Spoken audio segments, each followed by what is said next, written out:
आज की इस खास रिपोर्ट में हम बात करेंगे ओल्ड पेंशन स्कीम की। आपको बता दें कि राजस्थान और छत्तीसगढ़ ने हाल ही में फैसला लिया है कि अपने अपने राज्यों में ओल्ड पेंशन स्कीम लागू करेंगे। आपको बता दें कि 1 जनवरी 2004 के बाद केंद्रीय कर्मचारियों को ये ओल्ड पेंशन स्कीम का लाभ मिलना बंद हो गया था, लेकिन केरला, पंजाब और हिमाचल प्रदेश में भी इस संबंध में कमेटियों का गठन किया जा चुका है।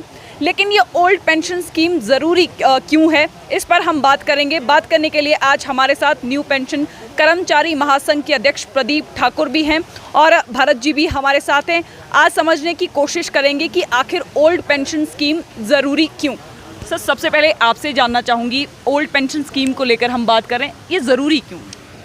शिवाजी नमस्कार और आपका बहुत बहुत धन्यवाद। आपके चैनल के सभी दर्शकों को मेरा नमस्कार। देखिए, कर्मचारी जब सरकारी सेवा में आते हैं और ख़ास करके जो कर्मचारी पुरानी पेंशन में हैं, उन सभी को जब हम सरकारी सेवा में कोई विद्यार्थी पढ़ाई कर रहा होता है या कोई भी बच्चा एग्ज़ाम की तैयारी कर रहा होता है, वो सरकारी सेवा में जाना चाहता है, तो सरकारी सेवा में का एक अलग सा क्रेज़ था, क्योंकि जवानी में वो अपने देश प्रदेश के लिए काम करता था, वो चाहे सरकारी सेवा किसी भी तरह की हो, और बुढ़ापे में उसको एक सहारा होता था कि उसको जो है जब वो बुज़ुर्ग हो जाएगा तो उसको एक पेंशन के रूप में सरकार की तरफ से आर्थिक मदद रहेगी, और वो उसका अधिकार भी था, क्योंकि हमारी सेवा का ही ये सेवा के परिणाम स्वरूप ही हमें जो है पेंशन मिलती थी। तो इसलिए हम पेंशन की मांग हमेशा से करते आ रहे हैं, और सरकार ये पेंशन हमें बहुत ज़रूरी इसीलिए है क्योंकि हमारा बुढ़ापा इससे हमें सुरक्षित महसूस होता है। सर, नेशनल पेंशन सिस्टम को लेकर अगर बात करें, यानी कि न्यू पेंशन स्कीम, तो इसकी हानियाँ क्या हैं? देखिए, सबसे बड़ी हानि तो ये है कि जो पुरानी पेंशन व्यवस्था थी और अभी भी कुछ राज्य में वो क्योंकि लागू कर दी गई, और पश्चिम बंगाल में पहले से ये लागू है, बंद वहाँ नहीं हुई है। तो पुरानी पेंशन में ऐसा होता है कि हमारी जो लास्ट विड्रॉल सैलरी है उसका सीधे 50% हमें जो है पेंशन के रूप में मिलता है। और जब एनपीएस में अगर बात करें तो एनपीएस में जो है हमारे टोटल जो अमाउंट है उसी अमाउंट से 60% हमें पैसा दे दिया जाता है, और 40% सरकार अपने पास रखती है, कंपनी अपने पास रखती है, और उस 40% से ये कहा जाता है कि हमें पेंशन दी जाती है। लेकिन वो पेंशन नहीं होती, वो सिर्फ एक हमारा जो पैसा इकट्ठा है उसका ब्याज मात्र होता है, और वो ब्याज भी बहुत कम दरों पे हमें दिया जाता है, सिर्फ 4% के आसपास वो ब्याज होता है। सेविंग अकाउंट का जो ब्याज हमें मिलता है, जैसे हम रूटीन में अपना पैसा जमा करते हैं, लगभग जो है उतना कर ब्याज वो हमें मिलता है। तो ये बहुत कम पैसा हमें मिलता है फिर, और ना इसमें कोई श्योरिटी है, ना हमें सरकार की तरफ से कोई गारंटी दी जाती, और इसमें कोई दिक्कत आती है कर्मचारी को, तो कर्मचारी को डील करना भी बहुत मुश्किल होता है। ख़ास करके जो क्लास 3 और 4 एम्प्लॉइज़ हैं उनके लिए तो बहुत सारी दिक्कतें होती है, और ख़ास करके क्लास 4 को तो बहुत ज़्यादा दिक्कत है, क्योंकि इसका ऑनलाइन सिस्टम ही ज़्यादा काम कर पाता है, और ऑनलाइन सिस्टम जो है हमारे क्लास 4 कर्मचारी बहुत कम पढ़े लिखे भी होते हैं, तो वो कर भी नहीं पाते। तो ये एक तो पैसे का सीधे दुरुपयोग हो रहा है, और हमें पेंशन जो है नाम मात्र की दी जा रही है, और जो पेंशन एक बार उसमें फ़िक्स हो जाती है, वैसे तो पेंशन नहीं है, सिर्फ ब्याज है, वो चाहे 400, 500, 700 हो, और वही जो है जीवन भर मिलता रहता है। जबकि पुरानी पेंशन में ऐसा था कि पुरानी पेंशन में महंगाई बढ़ने के साथ साथ जो है महंगाई भत्ता बढ़ता है, और अन्य चीज़ें भी बढ़ती है, स्केल जैसे भी स्केल रिवाइज कर्मचारियों का हुआ है तो पेंशन का भी स्केल रिवाइज होता है। तो इसी तरह जो है वो उसमें सारी तरह की सुविधाएँ उपलब्ध हैं, और नई पेंशन में इस तरह की कोई सुविधा नहीं है। दर्शकों, रिपोर्ट आपको हिमाचल प्रदेश से दिखा रहे हैं। हिमाचल प्रदेश से संबंधित एक फैक्ट पर आपको बात बताना चाहेंगे। बात ये 3 मार्च 2022 की है, जब एनपीएस कर्मचारियों ने हिमाचल प्रदेश में ओल्ड पेंशन स्कीम के लिए एक पद यात्रा निकाली थी। भरत जी भी हमारे साथ हैं। भरत जी, उस समय सरकार ने पानी की बौछारें आप पर की थी, क्या मानते हैं कितना महत्वपूर्ण ये रहेगा, और सरकार के रवैये के विषय में बताइए। देखिए मैम, जो 3 मार्च को हमारी पदयात्रा हुई है वो इसीलिए हुई है क्योंकि कर्मचारियों का इस एनपीएस में दम घुट रहा है। हानियों के बारे में आपको भी बताया है प्रदीप जी ने भी कि इसमें बहुत हानियाँ हैं। इसमें जब हम अपना पैसा निकालने के लिए जाते हैं तब इसका पता लगता है कि हमारे पास आपकी इतनी मजबूरी है, आपकी बेटी ने बीएससी नर्सिंग का फॉर्म भरा है और आप उसकी एडमिशन कराना चाहते हैं, आपको उसके लिए एक पैसे की ज़रूरत है। जब आपके पास 12 लाख रुपए और आप जब अमाउंट निकालने जाते हैं और आपका 1 लाख रुपए निकलता है, इस साल की फ़ीस का इंतजाम हो गया, अगले साल के लिए आपके पास पैसा नहीं है, आपका बच्चा बीमार है, आप उसके लिए मेडिकल ट्रीटमेंट लेना चाहते हैं, उसका खर्चा 5 लाख के आसपास आपको पड़ रहा है, लेकिन आपके पास 10 लाख होने के बावजूद जब आप वहाँ पर पैसा निकालने जाते हैं एनपीएस में तो आपको 86,000 रुपये निकलता है। तो ऐसे एक नहीं, ऐसे हज़ारों केसेस हैं, ऐसे हज़ारों उदाहरण हमारे सामने हैं। कोई फल सब बेच रहा है, कोई सब्जी बेच रहा है, कोई इस तरह के अपना गुजारा बुढ़ापे के बाद वो कर रहा है कर्मचारी जो काफ़ी साल सरकारी सेवाएँ देता है। तो 3 मार्च को एक रोष इस एनपीएस के खिलाफ था, एक जो ये दम लोगों का, कर्मचारियों का घुट रहा था इस एनपीएस में, वो बाहर निकल कर आया। और वो बाहर निकल के जो आया, वो जो उसका एक स्वरूप था वो सारे हिमाचल प्रदेश के जनता ने देखा, इन सत्तासीन जो हमारे यहाँ पर नेतागण हैं उन्होंने देखा, और इसका एक इम्पैक्ट भी पड़ा। इसके बाद लोगों ने समझना शुरू किया कि सच में एनपीएस में इतनी खामियां हैं, जो ये लोग बोलते हैं उसको समझना एक शुरू किया है। और कहीं ना कहीं सरकार के ऊपर भी उसका दबाव पड़ा है। सरकार ने कोशिश भी की उस आंदोलन को दबाने की, परंतु वो सफल नहीं हो पाए उस आंदोलन को दबाने में। चलिए, तो हमने आपको इसके विषय में बताया कि सरकार का रवैया उस समय कैसा था। हिमाचल प्रदेश में हालांकि प्रदीप जी कमेटी का गठन भी हो चुका है, उस कमेटी की स्थिति क्या है? क्या आपने इसका भी जो मूल्यांकन किया है, क्या सरकार के नुमाइंदों से मिले हैं क्या? देखिए, कमेटी के गठन संबंधित जो पहली बार बात आई थी हिमाचल प्रदेश में, वो 11 दिसंबर 2021 को हमारी धर्मशाला में बहुत बड़ी रैली हुई थी और माननीय मुख्यमंत्री महोदय ने, सरकार ने हमें वार्ता के लिए बुलाया और हमारी 32 सदस्यीय टीम वार्ता के लिए गई थी और वहाँ पर वार्ता सकारात्मक रूप से हुई और माननीय मुख्यमंत्री महोदय ने कहा था कि हम कमेटी का गठन करेंगे और जल्द पेंशन बहाली के लिए इस प्रदेश में आगे बढ़ेंगे। कमेटी का गठन होने में बहुत समय लगा। जब हमारा आंदोलन फिर से जोर पकड़ने लगा और हमारा 3 मार्च का और हमारी 3 मार्च का धरना और हमारी पदयात्रा जब शुरू हुई, तो उस समय कमेटी का गठन जो जल्दबाजी में सरकार को करना पड़ा। और हमारी शर्त धर्मशाला में एक और थी, जब हमारी वार्ता हुई थी कि कमेटी में जो है उन आईएएस अधिकारियों को भी लिया जाए जो एनपीएस में आते हैं, क्योंकि हमेशा जो नेता लोग हैं वो पुरानी पेंशन में हैं, वो हमारे दर्द को नहीं समझ सकते। जो अधिकारी डिसीजन मेकर ऑफिसर्स हैं वो सारे पुरानी पेंशन में होते हैं, वो हमारे दर्द को नहीं समझ सकते। तो इसलिए हमने ये निवेदन किया था सरकार से और ये हमारी शर्त भी थी कि आप उन लोगों को और उन अधिकारियों को उस कमेटी में लें जो पुरानी पेंशन में ना होकर नई पेंशन में आते हों। और पुरानी पेंशन के अधिकारियों को भी अगर आप लेना चाहते हैं, क्योंकि सरकार का विशेषाधिकार है, वो उन अधिकारियों को भी ज़रूर लें, लेकिन एनपीएस के में आने वाले अधिकारियों को ज़रूर लें।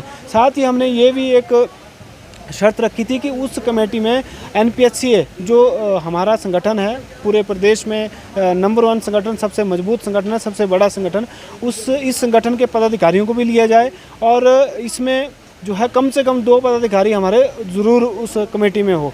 लेकिन अभी तक उस कमेटी में इस तरह के कोई बात नहीं देखने को मिली है। वही अधिकारी लिए गए हैं जो पुरानी पेंशन में हैं, वो हमारे दर्द को नहीं समझ सकते और उस कमेटी की अभी तक जो है कोई बैठक नहीं हुई है। 25 अप्रैल को एक बैठक रखी भी गई थी, लेकिन अधिकारियों ने शायद या बहाना बनाया या उनकी मजबूरी थी या वो सीरियस नहीं है पेंशन बहाली के लिए, इसलिए वो बैठक जो है हो नहीं पाई और अगली तिथि उस बैठक की जो है अभी तक नहीं हो पाई है। प्रदीप जी, एक और भी बात सामने आ रही है। हालांकि छत्तीसगढ़ और राजस्थान में घोषणा भी हो चुकी है, अब अग्रसर भी होने वाले हैं अपने प्लान पर। इसमें एक सवाल और भी आता है कि स्टॉक मार्केट से ये ओल्ड पेंशन स्कीम कहीं ना कहीं लिंक्ड है और सरकारी खजाने पर इसका आर्थिक बोझ पड़ रहा है, तो आपने एक खाका भी बनाया था जिससे इस बोझ को हम कम कर सकते हैं। देखिए, हिमाचल प्रदेश, जहाँ तक हिमाचल प्रदेश की मैं बात करूँ तो हिमाचल प्रदेश में बड़ी बात यह है कि हिमाचल प्रदेश में अगर वर्तमान समय में सरकार पेंशन बहाल करती है तो सरकार के ऊपर सिर्फ 2,000 करोड़ का आर्थिक बोझ पड़ेगा और सरकार को 7,500 करोड़ जो है सरकार के पास आएंगे। कुल मिलाकर पेंशन बहाली से जो है सरकार को बोझ कोई नहीं पड़ने वाला। जो सरकार 2,000 करोड़ खर्चेगी वो हमारा जो 7,500 करोड़ है उसमें से खर्च सकती है और 5,500 करोड़ उल्टा सरकार को फ़ायदा मिलेगा। इस जो ये, क्योंकि ये चुनावी वर्ष भी है और इस समय जो है कोविड के बाद थोड़ी स्थिति कुछ इस तरह की भी है कि सरकार को भी पैसों की ज़रूरत हो सकती है। तो इस समय अगर पेंशन बहाली होती है तो सरकार के पास सीधे 5,500 करोड़ आएंगे और ये विकास के कामों में सरकार अपने अन्य भी जो भी सरकारी और विकास की योजना है, उन योजनाओं में जो इन पैसों को लगा सकती है, क्योंकि कर्मचारी आज तो रिटायर होने वाले नहीं हैं। कर्मचारी जैसे मेरी अभी तक 23 साल की सर्विस है, मुझे 23 साल के बाद पेंशन लगने वाली है, अगर लगती है। बहुत सारे ऐसे कर्मचारी होंगे जिनके 10 साल या इससे ज़्यादा ही सर्विस बची होगी। 10 साल से कम वाले बहुत कम ऐसे लोग हैं जो एनपीएस में भी आते हैं और उनकी सर्विस 10 साल से कम है। तो वो पैसा हमारा बहुत लेट यूज़ होगा, तब तक हमारी सारी स्थितियाँ ठीक हो जाएगी और हमारे पैसे जो है सरकार बाकी कामों को आराम से कर सकती है। हिमाचल प्रदेश में वर्ष 2022 में इलेक्शंस भी हैं और एनपीएस हिमाचल प्रदेश में ओल्ड पेंशन स्कीम को लागू करना ये कहीं ना कहीं सरकार की प्राथमिकताओं में भी इस बार है। भरत जी, अगर ऐसा नहीं होता तो आपके हिसाब से परिदृश्य क्या रहने वाला है? वैसे तो जो अभी तक का हमारा संघर्ष है, मुझे पूरी उम्मीद है कि हम इसी सरकार से इस पुरानी पेंशन को है बहाल करवा देंगे। परंतु फिर भी अगर नहीं ऐसा होता है तो हमारा जो संघर्ष है ये ऐसे ही जारी रहेगा। और अगर इस सरकार या जो भी अगली सरकार बने, क्योंकि हमारी लड़ाई तो सरकार से है, हमारी किसी पार्टी विशेष से लड़ाई नहीं है, हम इस सरकार से नहीं तो अगली सरकार से ओल्ड पेंशन को जरूर बहाल करवाएंगे। जी। 2004 के बाद जो कर्मचारी हैं वो इससे बाहर हैं, इसके लाभ से ओल्ड पेंशन स्कीम के। तो सर, भारत वर्ष के कर्मचारियों को आप अपनी तरफ से, हिमाचल प्रदेश की तरफ से क्या मैसेज देना चाहते हैं? देखिए, पूरे देश के कर्मचारियों से मेरा निवेदन है, राष्ट्रीय स्तर पर एनएमओपीएस पेंशन बहाली के लिए लगातार प्रयास कर रहा है, जिसमें हमारे राष्ट्रीय अध्यक्ष आदरणीय श्री विजय कुमार बंधु जी हैं और विभिन्न हर प्रदेश में हमारी कार्यकारिणियाँ काम कर रही हैं और बहुत अच्छा काम कर रही हैं। पूरे देश में ये आंदोलन जो है 2018 में 17 में हमारा संगठन बना था, 18 में बहुत ज़ोर पकड़ा था, 19 में भी बहुत काम हमारे संगठन ने किया, लेकिन कोविड के कारण थोड़ा सा परिस्थितियाँ कुछ अनुकूल नहीं थी, क्योंकि राष्ट्रीय स्तर पर कोई भी प्रदर्शन या कुछ भी मांग बनवाने के लिए, बड़ा काम करने के लिए हम उतनी स्ट्रेंथ जुटा नहीं सकते थे, क्योंकि देश कोविड से भी जूझ रहा था। अब एनएमओपीएस की तरफ से जो है फिर से प्रयास शुरू किए गए हैं। बहुत जल्द हमारी राष्ट्रीय कार्यकारिणी की भी बैठक होने वाली है।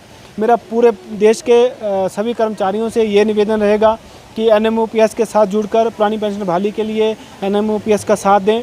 और हिमाचल प्रदेश से हमने लगातार 2018 में 2 धरने हुए हैं, उसमें हमने लगातार प्रयास किए हैं और हमारे एक साथी ने, बल्कि उस धरने से वापस आते हुए एक साथी की जान भी चली गई थी, जिनको आज जो है पूरे 4 वर्ष हो रहे हैं और आज उन्हें हमने पूरे प्रदेश में श्रद्धांजलि भी दी है। ज़रूरतमंद लोगों को आर्थिक सहायता करने की हमने कोशिश की है।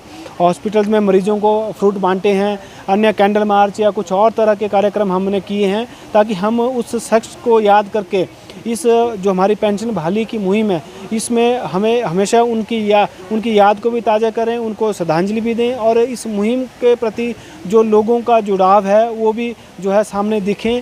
और साथ ही साथ जो है पूरे देश में इस पेंशन बहाली से संबंधित हमें जो है बहुत सारे कर्मचारियों का, अधिकारियों का, विभिन्न कर्मचारी संगठनों का, सामाजिक संगठनों का, सामाजिक लोगों का हमेशा सहयोग मिलता रहा है। तो मैं उनका भी धन्यवाद करना चाहूँगा और उन सबसे भी ये अपील करना चाहूँगा कि इसी तरह हमारा सहयोग आप जारी रखें। और हम आपके दर्शकों से भी निवेदन रहेगा कि आप भी इसी तरह हमारा पेंशन बहाली की मुहिम में सहयोग करते रहें, क्योंकि समाज के हर वर्ग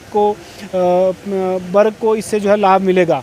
वो इसलिए क्योंकि पेंशन बहाली से जो है अगर कर्मचारियों को फ़ायदा मिलेगा तो कर्मचारियों के रिश्तेदार, कर्मचारियों के परिवार और एक कर्मचारी अगर मान लो पेंशन से वंचित होता है तो वो जहाँ 4 रोटी खाने के बजाय हो सकता है कि वो जब उसके पास पैसे नहीं होंगे तो 2 रोटी से उसको गुजारा करना पड़े। तो एक दुकानदार को भी सीधे उससे जो है नुकसान हो सकता है। एक दुकानदार को भी फ़ायदा होगा कि हमारी पेंशन अगर सही तरीके से मिलती रहेगी। मेरा समाज के हर एक वर्ग से भी ये निवेदन रहेगा कि हमारा जो इसमें ज़रूर सहयोग करते रहें। चलिए, ये आज एक खास रिपोर्ट थी ओल्ड पेंशन स्कीम को लेकर, किस तरह से कर्मचारी संघर्षरत हैं। आपको हम पहले ही बता चुके हैं कि राजस्थान और छत्तीसगढ़ ने पहले ही ओल्ड पेंशन स्कीम लागू करने की घोषणा भी कर दी है। सबसे महत्वपूर्ण बात यह है कि भाजपा शासित कुछ राज्यों में ओल्ड पेंशन स्कीम को उन्होंने अपने घोषणा पत्र में भी रखा था, लेकिन अब हिमाचल प्रदेश में इलेक्शन भी होने वाले हैं। तो हिमाचल प्रदेश में देखने वाली बात ये भी होगी कि क्या अब सरकार ओल्ड पेंशन स्कीम को लागू करेगी या फिर नहीं। तो फिलहाल ये खास रिपोर्ट राजधानी शिमला से। नमस्कार।